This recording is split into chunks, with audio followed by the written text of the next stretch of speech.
জুলহাস তনয় হত্যার প্রধান আসামি ফখরুল 3 দিনের রিমান্ডে। পুলিশ বলছে গ্রেফতারকৃত ফখরুল আনসারুল্লাহ বাংলা টিমের সামরিক শাখার সদস্য। চট্টগ্রাম ও যশোরে সড়ক দুর্ঘটনায় প্রাণ গেল 4 জনের। নড়াইলে পুলিশের সঙ্গে বন্দুকযুদ্ধে তালিকাভুক্ত সন্ত্রাসী নিহত। এবং কুড়িগ্রামে টানা 2 সপ্তাহ শৈত্যপ্রবাহ অব্যাহত। কনকনে শীতে বিপর্যস্ত জনজীবন, শীত বস্ত্রের অভাবে চরম দুর্ভোগে চরাঞ্চলের মানুষ।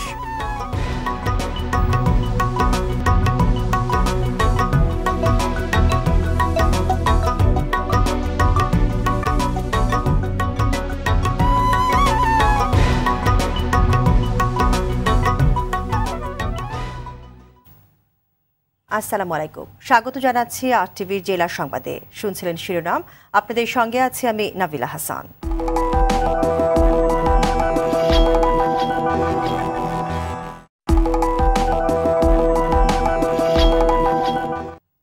এবার বিস্তারিত। যুক্তরাষ্ট্রের আন্তর্জাতিক উন্নয়ন সংস্থা ইউএসএআইডি কর্মকর্তা জুলহাস মান্নান ও তার বন্ধু মাহবুব তনয়কে কুপিয়ে হত্যার প্রধান আসামি ফখরুলকে 3 দিনের রিমান্ডে দিয়েছেন আদালত। এর আগে মঙ্গলবার রাতে পুলিশের কাউন্টার টেরোরিজম ইউনিট টঙ্গী থেকে তাকে গ্রেফতার করে। গ্রেফতারকৃত ফখরুল আনসারুল্লাহ বাংলা টিমের সামরিক শাখার সদস্য বলে জানায় পুলিশ। বিস্তারিত জানাচ্ছেন সোহেল রানা। 2016 সালের 25 এপ্রিল রাজধানীর কলাবাগানে লেক সার্কাস রোডের বাসায় ঢুকে ইউএসএইড কর্মকর্তা এবং সমকামী অধিকার কর্মী জুলহাস মান্নান ও তার বন্ধু থিয়েটার কর্মী মাহবুব তনয়কে কুপিয়ে হত্যা করে উগ্রবাদীরা। পরে তাদের ধরতে মাঠে নামে আইনশৃঙ্খলা বাহিনী। মঙ্গলবার রাতে টঙ্গী এলাকায় অভিযান চালিয়ে মামলার অন্যতম আসামি ফখরুলকে আটক করে কাউন্টার টেরোরিজম ইউনিটের সদস্যরা। ওই দিন মোট 7 জন উপস্থিত ছিল, যাদের ভিতরে 5 জন ছিল কিলার গ্রুপের সদস্য এবং 2 জন ছিল ইন্টেল গ্রুপের সদস্য। যেহেতু জুলহাস মান্নান এবং মাহবুব তনয়, তাদের ভাষায় রংধনু নামে একটা মানে সমকামিতাকে প্রমোট করার জন্য যে আন্দোলন, এক ধরনের আন্দোলনই করছিল, সেই কারণেই তারা এই তাদেরকে টার্গেট করা হয়। কখনো ফখরুল, কখনো সাদিক সহ বিভিন্ন সময়ে নাম পরিবর্তন করে এ আসামি জঙ্গিবাদ সহ বিভিন্ন সন্ত্রাসী কর্মকাণ্ডে জড়িত ছিলেন বলে জানায় গোয়েন্দারা। সাদিক এক সময় শিবিরেরও সাথী ছিল। আমরা বেশ কিছু ছবি পেয়েছিলাম, ওই সময় নাম পেয়েছিলাম, যাদের কে ধরিয়ে দেওয়ার জন্য আমরা পুরস্কারও ঘোষণা করেছি। তথাপি তাকে জিজ্ঞাসাবাদ করলে আরও সুনির্দিষ্ট তথ্য পাবো এবং সেই সাথে আর কোন কোন ঘটনায় সে জড়িত ছিল সেটিও আমরা জানতে পারবো। এর আগে এ মামলায় অপর আসামি শরীফুল ইসলাম কেরামত ও রশিদুন্নবী ভুইয়া টিপুকে গ্রেফতার করে আইনশৃঙ্খলা বাহিনী। Sohel Rana, RTV, Dhaka. Transparency International Bangladesh টিআইবির বক্তব্যকে বিএনপির বক্তব্য বলে মন্তব্য করেছেন তথ্যমন্ত্রী ডক্টর হাসান মাহমুদ। সকালে চট্টগ্রামের নিজ বাসভবনে আয়োজিত এক সংবাদ সম্মেলনে এমন মন্তব্য করেন তিনি। এ সময় দীর্ঘ সময় ধরে টিআইবি মিথ্যাচার করে আসছে অভিযোগ করে হাসান মাহমুদ জানান, টিআইবির এই বিষয়টি সরকার গভীরভাবে পর্যবেক্ষণ করছে।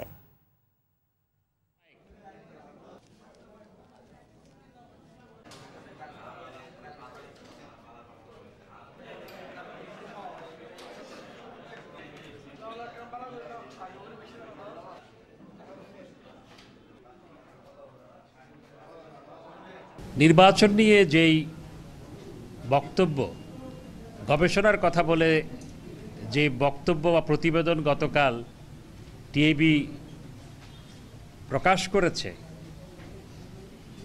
এই প্রতিবেদন আর বিএনপির বক্তব্যের মধ্যে কোনো পার্থক্য নাই। ত্রুটিপূর্ণ গবেষণার নামে তারা যে সমস্ত প্রতিবেদন সময়ে সময়ে প্রকাশ করেছে, এতে টিআইবির গ্রহণযোগ্যতা, ক্রেডিবিলিটি অনেক নষ্ট হয়ে গেছে। যে কোনো মূল্যে নিরাপদ এবং ভেজাল মুক্ত খাদ্য নিশ্চিত করতে কর্মকর্তাদের নির্দেশ দিয়েছেন খাদ্যমন্ত্রী সাধন চন্দ্র মজুমদার। সকালে নওগাঁ জেলা প্রশাসকের সম্মেলন কক্ষে সরকারি কর্মকর্তাদের সঙ্গে মতবিনিময় সভায় এর নির্দেশ দেন তিনি। মন্ত্রী বলেন, খাদ্যে ভেজাল রোধে সভা সেমিনারের পাশাপাশি মোবাইল কোর্টের অভিযান অব্যাহত রাখতে হবে।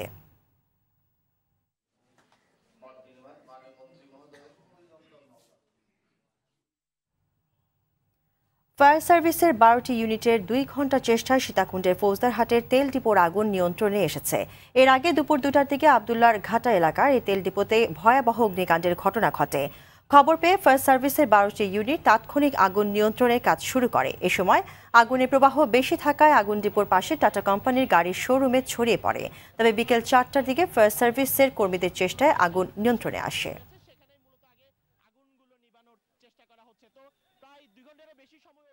হতে চললো ফায়ার সার্ভিসের পক্ষ থেকে আগুন নিয়ন্ত্রণের চেষ্টা করা হচ্ছে। এখনো পর্যন্ত আগুন নিয়ন্ত্রণে আসেনি। ফায়ার সার্ভিসের 12টি ইউনিট এখানে কাজ করছে। চট্টগ্রাম ও যশোরের সড়ক দুর্ঘটনায় 4 জনের মৃত্যু হয়েছে। এর মধ্যে চট্টগ্রামের আলাদা দুর্ঘটনায় মারা গেছেন 4 জন। সকালে চট্টগ্রামের কোতোয়ালি থানার মোড়ে কভার্ড ভ্যান চাপায় সোমা বড়ুয়া নামে এক কলেজ ছাত্রী নিহত হন। অন্যদিকে চট্টগ্রামের সীতাকুণ্ডের ভাটিয়ারিতে ট্রাকের ধাক্কায় মিজানুর রহমান নামে এক মোটরসাইকেল আরোহীর মৃত্যু হয়েছে। এছাড়াও স্থানীয় ফৌজদারহাট এলাকায় ট্রেনে কাটা পড়ে অজ্ঞাত পরিচয় এক যুবকের মৃত্যু হয়েছে। এদিকে যশোরে পানিতে পড়ে সাজিম নামের এক শিশুর মর্মান্তিক মৃত্যু হয়েছে। বেলা 12টায় শহরের খোলাডাঙ্গা হ্যাচারি পাড়ায় এই দুর্ঘটনা ঘটে।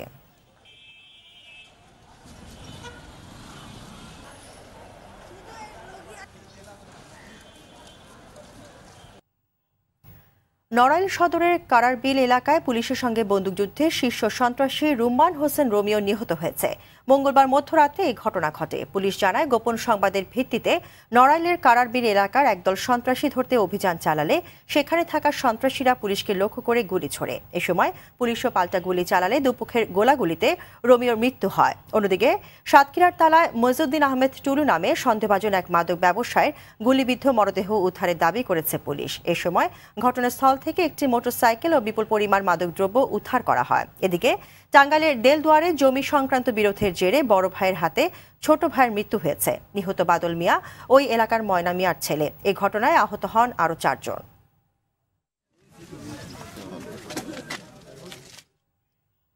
মাদারীপুরে কালকিনিতে এসএসসি পরীক্ষার্থীকে কুপিয়ে জখমের ঘটনায় 8 জনের নাম উল্লেখ করে মামলা দায়ের করেছে শিক্ষার্থীর পরিবার। দুপুরে আহত শিক্ষার্থীর মা মাহিনুর বেগম বাদী হয়ে মামলা দায়ের করেন। এদিকে উন্নত চিকিৎসার জন্য গতরাতে আহত শিক্ষার্থীকে বরিশাল শেরেবাংলা মেডিকেল কলেজ হাসপাতালে পাঠানো হয়।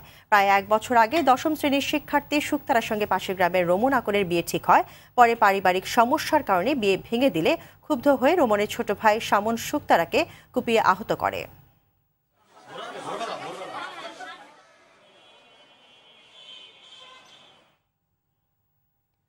টানা 10 দিন ধরে শৈত্যপ্রবাহ অব্যাহত রয়েছে উত্তরের জেলা কুড়িগ্রামে। এতে থমকে গেছে জেলার স্বাভাবিক জীবনযাপন। সকালে সর্বনিম্ন তাপমাত্রা রেকর্ড করা হয়েছে 7.8 ডিগ্রি সেলসিয়াস। এছাড়াও দুদিন থেকে পড়ছে ঘন কুয়াশা, ফলে প্রচণ্ড ঠান্ডায় বিপর্যস্ত হয়ে পড়েছে এই অঞ্চলের মানুষ। তীব্র শীতের কারণে উত্তরাঞ্চলের বেশিরভাগ জেলায় সবচেয়ে বেশি দুর্ভোগ পোহাচ্ছেন নিম্ন আয়ের ও চরাঞ্চলের মানুষ। শীতের কাপড়ের অভাবে মানবেতর জীবনযাপন করতে হচ্ছে চরাঞ্চলের এসব গরিব ও ছিন্নমূল মানুষকে। কমে গেছে খেটে খাওয়া মানুষের কাজ। এদিকে শীতের কারণে চলমান ইরি বড় মৌসুমে বীজতলা নষ্ট হওয়ায় বিপাকে পড়েছেন কৃষকরা। গাইবান্ধায়ও কনকনে ঠান্ডা উত্তরের হিমেল বাতাসে বিকেল থেকে সকাল 10টা পর্যন্ত জনজীবন স্থবির হয়ে পড়ে। এই জেলায় তাপমাত্রা 8 ডিগ্রি সেলসিয়াসে নেমে এসেছে। ঘন কুয়াশার কারণে মহাসড়ক অভ্যন্তরীণ রুটে হেডলাইট জ্বালিয়ে যানবাহন চলাচল করতে হচ্ছে। পাশাপাশি শীতের তীব্রতার সঙ্গে পাল্লা দিয়ে বাড়ছে ঠান্ডাজনিত রোগ। প্রতিদিনই হাসপাতালগুলোতে বাড়ছে শিশু ও বয়স্ক রোগীর সংখ্যা। আগামী কয়েকদিন তাপমাত্রা আরও কমতে পারে বলে জানিয়েছে আবহাওয়া অফিস। প্রধানমন্ত্রীর নির্দেশ অনুযায়ী খাদ্য মন্ত্রণালয়কে দুর্নীতিমুক্ত করতে যা যা করা প্রয়োজন তা করা হবে বলে জানিয়েছেন বন, পরিবেশ ও জলবায়ু পরিবর্তন মন্ত্রী শাহাবুদ্দিন। সকালে হযরত শাহজালাল রহমতুল্লাহি আলাইহি মাজার জিয়ারত শেষে সাংবাদিকদের প্রশ্নের জবাবে এই কথা জানান তিনি। এ সময় মন্ত্রী আরও বলেন, পর্যটন ও ইকো পার্কগুলোর সুরক্ষায় নতুন করে ব্যবস্থা নেওয়া হবে। এক্ষেত্রে মন্ত্রণালয়কে জিরো টলারেন্স নীতি অনুসরণ করতে হবে।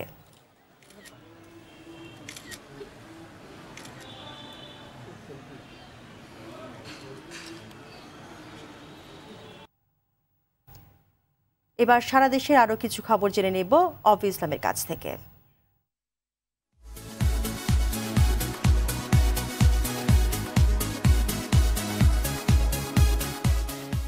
অচিরেই সিলেটকে ডিজিটাল সিটি হিসেবে রূপান্তরিত করার কথা জানিয়েছেন পররাষ্ট্রমন্ত্রী ডক্টর একে আব্দুল মোমেন। বুধবার সকালে সিলেট সার্কিট হাউসে বিভাগীয় জেলা পর্যায়ের কর্মকর্তাদের সঙ্গে মতবিনিময়কালে এ কথা জানান তিনি। ঝালকাঠিতে মহাসড়ক আলোকিত প্রকল্পের আওতায় নলছিটি উপজেলায় সৌরবিদ্যুৎ স্থাপন কার্যক্রমের উদ্বোধন করেছেন ঝালকাঠি 2 আসনের সংসদ সদস্য আমির হোসেন আমু। খাগড়াছড়িতে আগুনে পুড়ে গেছে 8টি ব্যবসা প্রতিষ্ঠান। বুধবার রাতে শহরের নারকেল বাগান এলাকায় ফায়ার সার্ভিসের 2 ঘন্টার চেষ্টায় নিয়ন্ত্রণে আসে আগুন। মাগুরায় অনুষ্ঠিত হয়েছে শিক্ষকদের বই পড়া উৎসব। মাগুরা জেলার 503টি প্রাথমিক বিদ্যালয়ের 3000 শিক্ষক একযোগে বই উৎসবে অংশ নেন। নাটোর শহরের বনবলে ঘড়িয়া বাইপাসে একটি পিকআপ ভ্যান থেকে অভিযান চালিয়ে প্রায় 1000 বোতল ফেন্সিডিল উদ্ধার করেছে র্যাপিড অ্যাকশন ব্যাটালিয়ন র্যাব। নড়াইলের মুলিয়া ইউনিয়নে শুরু হয়েছে 2 দিনব্যাপী পাগল চাঁদের মেলা। জামালপুরে ওষুধ কর্মচারী কল্যাণ সমিতির সদস্য সাব্বির হত্যাকাণ্ডের প্রতিবাদে মানববন্ধন কর্মসূচি পালিত হয়েছে। নড়াইলে মুক্তিযুদ্ধের সংগঠক ও সাংস্কৃতিক ব্যক্তিত্ব ডাক্তার কাজী রবিউল হকের স্মরণে নাগরিক শোক সভা অনুষ্ঠিত হয়েছে। সিরাজগঞ্জে উৎসবমুখর পরিবেশের মধ্য দিয়ে পালিত হচ্ছে জাতীয় নেতা শহীদ এম মনসুর আলীর 101তম জন্মদিবস।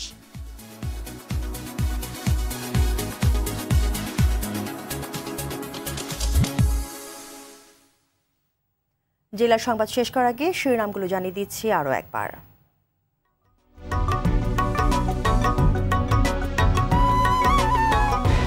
জুলহাস তনয় হত্যার প্রধান আসামি ফখরুল 3 দিনের রিমান্ডে। পুলিশ বলছে গ্রেফতারকৃত ফখরুল আনসারুল্লাহ বাংলা টিমের সামরিক শাখার সদস্য।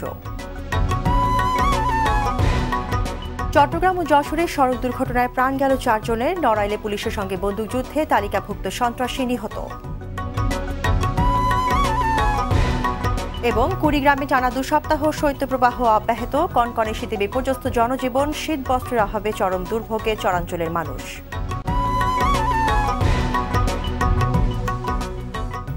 জেলার সংবাদ এ পর্যন্তই। আরটিভির সর্বশেষ সংবাদ জানতে যে কোনো মোবাইল থেকে 24141 নম্বরে ডায়াল করুন। আর মোবাইল ফোনের সংবাদ দেখতে অ্যাপ স্টোর, গুগল প্লে বা উইন্ডোজ স্টোর থেকে ডাউনলোড করুন আরটিভি অ্যাপস। এছাড়াও তাৎক্ষণিক ও বিনোদন সংবাদ জানতে বিশ্বের যে কোনো প্রান্ত থেকে ভিজিট করুন facebook.com/rtvonline এবং youtube.com/rtvdigitals। ধন্যবাদ সবাইকে।